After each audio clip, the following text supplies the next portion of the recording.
Married for 12 years, we have 2 kids. Recently, we've become friends with another couple, but I have started to feel attracted towards the wife. I like her dressing sense, her maturity, her mental clarity, all the things I find lacking in my own wife.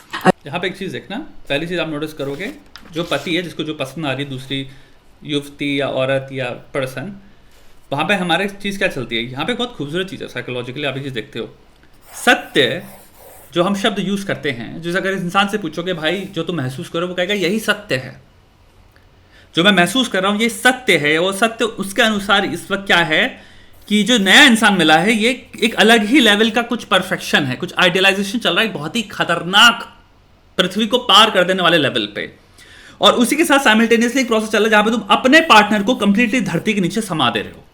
वो तो बिल्कुल ही बेकार है, इसको वो दूर से देखा जाए तो सत्य कहेगा।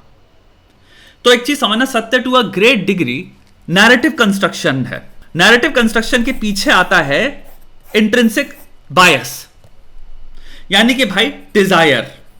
मेरे को असल में कुल मिला के दूर से एक इंसान पसंद आया है, मेरे अंदर ही बहुत सारे बैरियर्स हैं जो कि मुझे रोकेंगे, क्योंकि समाज ने मुझे सिखाया ये गलत चीज है। मेरा खुद का दिमाग कह रहा है, मेरे 2 बच्चे हैं, मेरी एक फैमिली है जिसे मुझे प्रोटेक्ट करना है, मेरे अंदर टेस्टोस्टेरोन है जो कि मुझे ये भावना देते हैं। One of the functions of testosterone is protective aggression, यानी मेरे को अपनी फैमिली, अपने प्यार करने वालों को प्रोटेक्ट करना है। तो ये जो मेरी भावना आ रही है, डिजायर, कि मेरे को ये जो नया युवती दिख रही है इसके प्रति अट्रैक्शन है, ड्रेस सेंस, फिजिकल अट्रैक्शन, जैसे वो बात करती है, यहां पे मैं नैरेटिव कंस्ट्रक्शन कर रहा हूं, सिलेक्टिवली मैं वो चीजें या एट्रीब्यूट्स अटैच करूंगा उस इंसान में जिससे मेरा ये जो डिजायर है ये और क्या होता जाए, कंफर्म होता जाए, confirm confirm confirm confirm confirm, है स्पेशल, है स्पेशल, है स्पेशल। तो मैं एविडेंस क्रिएट करूंगा सिर्फ अपने आप को अपने दिमाग में जस्टिफाई करने के लिए। तो हम जिसको सत्य कहते हैं टू अ ग्रेट डिग्री, वो सिर्फ नैरेटिव्स होते हैं जो कि बहुत हम सिलेक्टिवली कंस्ट्रक्ट कर रहे होते हैं। दिमाग बहुत ही खतरनाक चीज है, इसी के अंदर कंफर्मेशन बायस भी आ जाता है, इसी के अंदर बिलीफ बायस भी आ जाता है। तो पहली चीज तो हमें ये दिख रही है। I also feel great sympathy for her because her husband beats her and she has been facing this for years. Now, भाई हमारा let's just say कुछ भी है, उनमें अनबन चल रही है, ये चल रही है। पहली चीज, हमारे पास एक्चुअल में क्लियर एविडेंस नहीं है ये जो कह रहा है वो सत्य है या गलत है। लेट्स जस्ट से वो सत्य है, ठीक है। तो यहां पे तुम्हारे को जहां पे जो एक्चुअल में इंसानियत की भावना ये आनी चाहिए वो होती है कि भाई किसी तरह से मैं इस इंसान को इस खराब सिचुएशन से निकालूं, मैं इसकी मदद करूं, मैं अपने दोस्त को समझाऊं, मैं किस तरह का इंटरवेंशन करूं। इट ऑल्सो मैटर्स ऑन उस इंसान को क्या चाहिए, हर ऑटोनॉमी, हर decision making, what she wants, because at the end of the day मदद तुम उसी की कर सकते हो जिसको मदद चाहिए, जो मांग रहा है। इन सब चीजों से मतलब ही नहीं है हमको। मैं कह रहा हूं उसका पति जो लेट्स जस्ट से वायलेंट है, मैं उस पे लाइन मार के उसको पटा के आंखों से भी सजेस्ट करता हूं, मैं कुछ सिग्नल्स करता हूं फिजिकल बॉडी से, कुछ क्यूज से, और अगर उसका हस्बैंड नोटिस करे, wouldn't that make her situation even worse. तो मेरा कहने का मतलब यहां पे तुम देख रहे हो किस लेवल की सेल्फिशनेस इन्वॉल्व होती है दूसरी चीज इन सब तरह की चीजों में। क्योंकि यहां पे हम क्या कर रहे हैं, मैं अपने आप को पूरी सिचुएशन में सेंटर में पुट कर ले रहा हूं, और उससे भी सेंटर में क्या है, मैं नहीं हूं, मेरा डिजायर है। तो मेरा डिजायर मुझे कंट्रोल कर रहा है, जो कि आ रहा है भरपूर मात्रा में लस्ट से, but I can justify because he is violent. So ये नहीं कि उस लड़की को मैं हेल्प करूं, मैं अपनी वाइफ से कहूं कि कुछ और इंफॉर्मेशन निकाल, पता कर इसका दिमाग कहां है, क्या इसको कोई जरूरत है, अपनी वाइफ को इन्वॉल्व कर सिचुएशन में, क्योंकि तुम किसी इंसान को बचाने की बात कर रहे हो। नो, मैं इस इंसान को, अपनी वाइफ को भी स्क्रू ओवर करूं, हस्बैंड मुझे नहीं पता सिचुएशन क्या, बट उसको भी स्क्रू ओवर करूं, लेकिन मैं उसको जस्टिफाई कैसे कर सकता हूं, क्योंकि वो खराब है। तो मेरा जो आइडिया है कि मेरे को ये लड़की मिलनी चाहिए, मैं और कंफर्म कर पाता हूं। Never express my feelings to her as I'm afraid that if I did anything stupid, I could lose that friendship. Please guide me through this situation. Okay, very briefly. So, no concern कि I'm afraid that I can make her situation worse, which should have been the primary concern. अगर कोई इंसान ये text लिख रहा है, try to understand. हम यहाँ पे 1 सेकंड में पढ़ रहे हैं, और मैं जितनी प्रोसेसिंग कर रहा हूँ, लाइव कर रहा हूँ, मैं देख रहा हूँ, मैं 1 सेकंड में प्रोसेस कर रहा हूँ।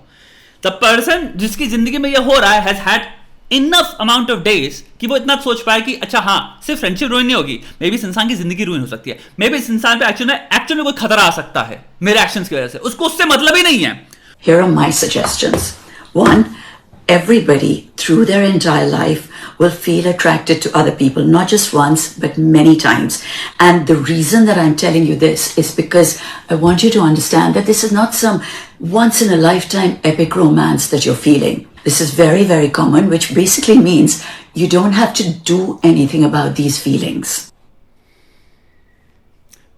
प्रिसाइसली, एंड इसको भी हम थोड़ी सी गहराई से देख सकते हैं. जिंदगी में एक प्रश्न ये आता है तुम्हारे पास, एक वक्त तुम्हारी लाइफ में तब आएगा जब तुम्हें यहाँ पे अपने आप से पूछना है तुम्हारी जिंदगी का मतलब क्या है. यानी कि क्या वो कर्म है, क्या वो धर्म है, क्या वो प्रतिज्ञा है, क्या वो कार्य है जिसको करके तुम्हें संतुष्टि मिलती है और एक मीनिंग मिलता है. क्योंकि जीवन में बहुत सारी चीजें जब मिल जाएंगी तो तुम्हें इस चीज का रियलाइजेशन होगा. रोजमर्रा की जिंदगी में सेटिस्फैक्शन नहीं मिल रहा. पैसा, जैसे जिंदगी में 22-20 साल में आपका बहुत बड़ा मोटिवेटर है पैसा पैसा पैसा. 32 में लेजर से तुमने नीट निकाल लिया, तुम टॉपर थे, तुम एक परफेक्ट हॉस्पिटल में, तुम्हें वो भी मिलके तुम्हारी रिसर्च पूरी खत्म हो गई, एमडी शमडी सब कुछ हो गया, अब तुम पीट रहे हो पैसा.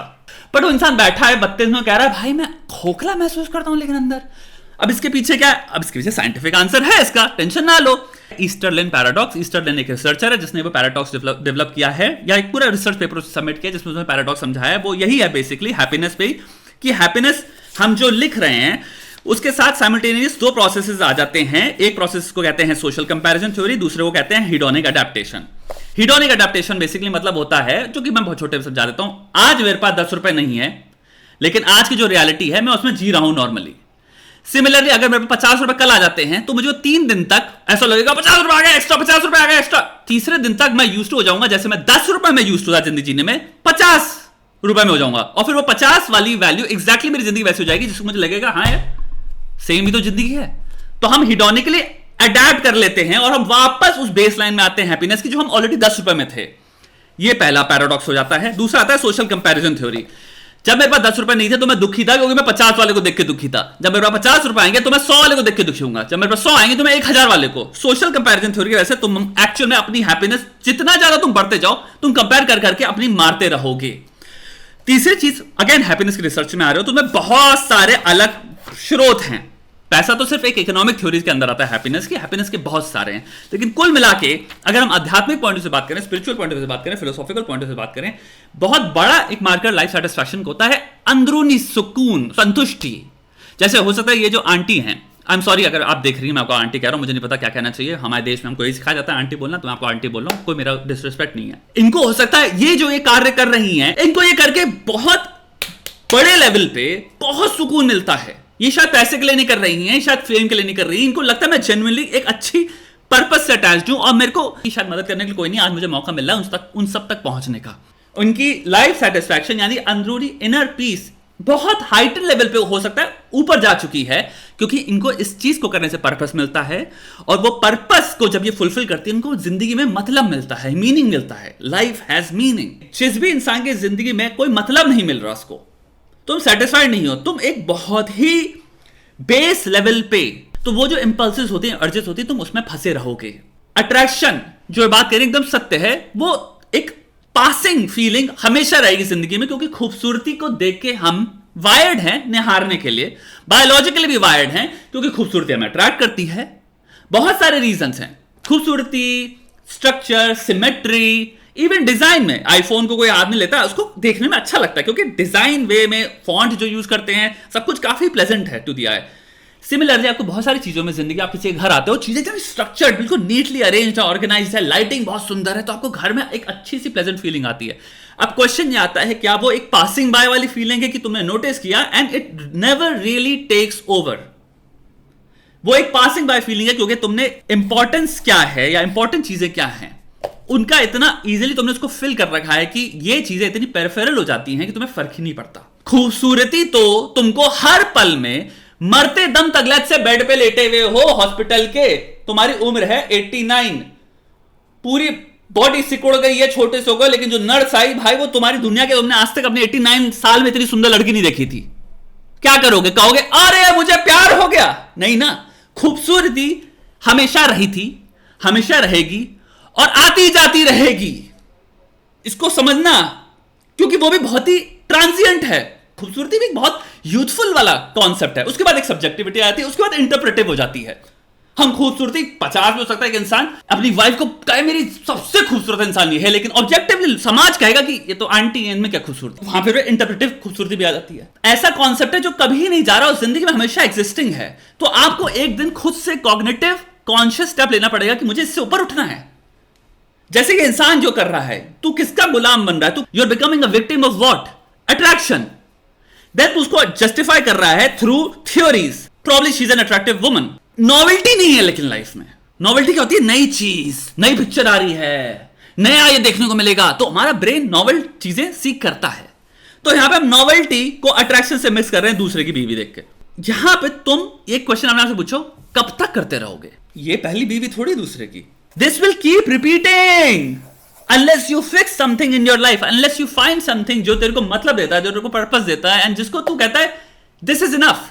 तुम्हारे बच्चे भी नहीं हो सकते, वो बच्चे भी पेरिफेरल संतुष्टि, खूबसूरती और स्थिरता का वो हैं, स्रोत हैं। जो तुम्हारी अंदर ट्रू इनर बीइंग है वो बहुत इंडिविजुअल है इन नेचर, और वो अपने आप से प्रश्न पूछती है। वो कहती है मुझे किस चीज में कुछ मतलब सिद्ध कराओ कि मैं कहूं हमारे होने का कुछ मतलब है। जिस इंसान ने वो मतलब दे दिया, और वो हो सकता है सिंपल घर में शाम को 2 घंटे फिजिक्स, सिंपल बैठ के साइंस, lifescience.com वेबसाइट खोल ली, द कॉन्वर्सेशन वेबसाइट खोल ली, कोई भी वेबसाइट खोल ली, और 2 घंटे बैठ के हम बस पढ़ते हैं आर्टिकल्स, इकोलॉजी में क्या चल रहा है, अरे मॉथ्स कैसे ऑपरेट करते हैं, अरे एनवायरमेंटल का इससे क्या चल रहा है। Consuming that information could be the thing जो तुम्हें कहे कि जिंदगी में मतलब है। क्या बात है, क्या चीजें, कितना इंटरेस्ट आता है। आजकल साइंस से सबसे बढ़िया क्या चल रहा है मुझे नहीं पता, तुम्हारा कुछ भी हो सकता है। तुम्हारा हो सकता है भाई मेडिटेशन करना चाहता हूं, कितने डीपर लेवल पे जा सकता हूं मेडिटेट कर करके कर करके कर करके कर करके कर करके कर करके। मैं मेडिटेशन की रिसर्च पढ़ना चाहता हूं, मेडिटेशन की रिसर्च अपार है, मोलिकुलर साइकियाट्री में अलग है, न्यूरो साइंस में अलग है, मतलब इतना डीप जा चुकी है मेडिटेशन, जिसको माइंडफुलनेस कहते हैं। अब ये आप पर निर्भर करता है। जिस इंसान ने इसकी प्राप्ति कर ली वो इस गोल चक्कर से मुक्त हो गया, क्योंकि ये जो तुम्हें युवती दिख रही है, जो तुम्हें किसी की बीवी दिख रही है, ये एकमात्र पहली है। लेट्स से तुमने ये नहीं किया, तो क्वेश्चन है कितनी हैं जिनमें तुम ना कहना चाहोगे और कह पाओगे, क्योंकि ये चक्कर कभी खत्म नहीं होने वाला, लस्ट का चक्कर कभी खत्म नहीं होने वाला। तुम जितना उसको खाते रहोगे वो उतना ही तुम्हारे को वो निकलता रहेगा। मेरी बात समझ रहे हो ना, उसका कोई एंड और उसका कोई शुरुआत नहीं है। तुम्हें लग रहा है हाँ अब पूरा होगा, मुझे बताओ लस्ट का कोई स्टार्टिंग या एंड पॉइंट है? कोई भी इंसान जो लस्टफुल परस्यूट्स में इंटरेस्टेड है उससे पूछना तुम जा कहां रहे हो, what is the end point of this? उनके पास कोई उत्तर नहीं है, बिकॉज ये ऑल कंज्यूमिंग इन नेचर है। तुम सुबह शाम को किसी के साथ संभोग करोगे, तुम सुबह वो जो भी तुमने किया था तुम भूल चुके होते हो, वो तुम्हारा आभास जा चुका होता है, वो तुम्हारा पूरा एक्सपीरियंस का स्वाद जो है तुम्हें वापस चखना पड़ेगा, तो वो बार बार बार करना पड़ेगा। तो तुम्हें इतना रेपिटेटिव सिक्लिकल हो जाता है जिसमें तुम्हारी जिंदगी निकलती चली जाएगी, आगे चलती जाएगी। तुम न्यूरोप्लास्टिसिटी से तुम पता नहीं क्या क्या बिहेवियर बिल्ड कर लोगे, तुम्हारे अंदर पता नहीं कितने खतरनाक लेवल पे ट्रस्ट इश्यूज आ जाएंगे, क्योंकि तुम जो कर्म कर रहे हो वो दूसरों पे तुम प्रोजेक्ट करोगे, ये भी करेंगे। तुम शायद रिश्ते बिल्ड करने की कैपेसिटी खत्म कर दोगे, हो सकता है तुम बायोलॉजिकली पता नहीं किस लाइक की बीमारियां ले लो, हो सकता है अनवांटेड प्रेगनेंसीज क्रिएट कर दो। तो लस्ट का क्या मतलब है? कितने लोग हैं जो बहुत लोगों के साथ सोते हैं, उनसे अगर 10 साल बाद पूछो तो वो चीज उनको इस वक्त याद भी नहीं होगी, क्योंकि वो जो आभास था वो बहुत ही ट्रांजिएंट है, उसी मोमेंट में होता है और खत्म हो जाता है। शॉर्ट टर्म कहते हैं इसलिए उसको, कोई संतुष्टि नहीं है उसमें लॉन्ग टर्म। ये लड़की और फिर मेरे को हो रहा है कि मैं इसको परस्यूट करता हूं, उसके लिए मैं एक बुक लिख रहा हूं, टॉम लिख रहा हूं, जिसमें मैं कह रहा हूं कि मेरे को ऐसे फिजिक्स बढ़ानी पड़ेगी, यहां पे मेरी बीवी को मैं पूरा कंप्लीट डिस्ट्रॉय कर दूंगा, नस्तिनाबूद कर दूंगा, उसका अस्तित्व, उसके जितना भी कंट्रीब्यूशन है, तुमने 2 बच्चे किए, तुमने वो जो भी प्रेशियस खूबसूरत मोमेंट थे, उसकी जो भी वैल्यूज है, उसकी जो भी अच्छी क्वालिटीज है, डिमीन करना पड़ेगा, क्योंकि मेरे को इस इंसान को जस्टिफाई करना अपने ब्रेन में, जो नई इंसान आई है जिसके बारे में कुछ भी नहीं जानता, ये बढ़िया है। 2, yes, it probably will ruin the friendship, but it will also ruin your marriage. And I think that's what you first need to focus on. The danger of possibly losing your wife and 2 children. 3, never compare your new love to your long-term spouse, because remember, you've seen your long-term spouse in the most unglamorous situations, just like they've seen you in the most unglamorous situations. Whereas you only ever see your new love in a glamorous situation. Also इसको psychology में कहते हैं new relationship energy, NRE। तो psychology में cheating में जितनी भी research हुई उसमें बताया गया है कि भाई द रीजन वाई हमें ये जो बात बोल रहे हैं एग्जैक्टली प्रिसाइसली ये न्यू रिलेशनशिप एनर्जी, नए रिलेशनशिप में नॉवेल्टी होती है प्लस खतरनाक लेवल का आइडियलाइजेशन होता है। लेकिन रिसर्च में उन्होंने पाया गया है न्यू रिलेशनशिप एनर्जी जहां जाती है, यानी कि चीटिंग करते दौरान हमारे दिमाग में हमें न्यू रिलेशनशिप एनर्जी वैसे लगता है कि इसके साथ चीजें सब परफेक्ट होंगी, क्योंकि आपके पास डेटा इतना सा है, और इस इंसान के साथ आप एक चीज नहीं समझ रहे हो, आपने एक्चुअली बहुत सारे systems, conflict resolutions, there are a lot of things that you've already settled with this person, जो बहुत मेहनत है over the period of time, क्योंकि stable relationship मेहनत का काम होता है, वो आप टॉस आउट कर रहे हो एक इंसान के साथ जिसके साथ कोई अभी तक कुछ सिस्टम सेट नहीं है, merely fascination है. और जब आप इंसान को स्क्रू ओवर कर लेते हो, आपको पता चलता है आने वाले टाइम में हर कोई इंसान comes with a baggage, some problems, personality related problems, हो सकते हैं disorders हो, इश्यूज हो, अटैचमेंट रिलेटेड भयंकर लेवल पे सबकी प्रॉब्लम्स होती हैं. कोई ना कोई किसी ना किसी लेवल की अटैचमेंट में प्रॉब्लम कर रहा है. बहुत ही रेयर लोग होते हैं जो कि इस घर से आ रहे हैं जिनका बहुत ही सिक्योर अटैचमेंट है. And finally, don't look for excuses to have the affair. You mentioned that the husband beats her, you feel deep sympathy for her, and you're bringing in this whole hero factor where you are going to go in and rescue her from this bad situation. You know, these excuses are not just delusional, they're also really dangerous. So look for logical reasons to not do this. You know, I realize that these sort of situations are very tempting, but you really need to look at this with a great deal more maturity. I've been married for 12. Exactly. अब maturity की ही है. Because maturity entails कि जिंदगी में तुम्हें एक at a certain time, at a certain level तुम्हें move on करना है. तुम्हारी जो puberty के दौरान tendencies जो urges थी उससे to somebody जो more stable है अपनी जिंदगी में and who has divested जो भी उसका जो puberty time जो urges थी उससे to something जो more internal है, intrinsic है, जो चीज़ें तुम्हारे को आत्मसुख प्रोवाइड कर रही हैं. वरना जिंदगी में वो तुम्हें भगोड़ा बनाए रहेंगी, हीडोनिक अडेप्टेशन आता रहेगा, सोशल कंपैरिजन थ्योरी अप्लाई करती रहेगी, तो तुम जितनी ज़्यादा ऊपर आगे भागोगे मोर एक वॉर्टेक्स है. ये सब चीज़ें पटली सर्कुलर हैं और ये नहीं कि नया सर्कल क्रिएट हो रहा है, एक ही सर्कल के अंदर जाती रहती तुम्हें बस नाच रहे हो बस पागल की तरह तुम. तो इनमें तुम्हें मतलब नहीं मिल रहा, तो तुम्हें इन सर्कल से ब्रेकआउट करना पड़ेगा एक टाइम पे. और बहुत सारे लोग तुम्हें, इसलिए तुम अभी 70-80 साल के लोगों के साथ बैठोगे, 60 साल के साथ लोग वो यही कहेंगे बेटा पैसा ऐसा कुछ नहीं है. वो क्योंकि उन्होंने वो देख लिया उन्होंने वो सर्कल. अब उस जगह पे बैठे जहां पे वो एक्चुअली में एक सुख की हैप्पीनेस से मेजरमेंट कर सकते हैं. और उनसे अगर तू पूछे तो कहेंगे हाँ बेटा. लेकिन ऑफकोर्स इसका मतलब ये नहीं पैसा इंपॉर्टेंट नहीं है. यही मैं बात बताना चाहता हूं. पैसे की यूटिलिटी है, परिवार की यूटिलिटी है, बच्चों की यूटिलिटी है, सबकी यूटिलिटी है. Multiple things can be true at the same time. Always rely on an integrative solution that integrates multiple approaches. Nothing can be just one. I hope this helps. Beautiful solution by Mrs. Seema or Miss Seema, I have no idea, but as well.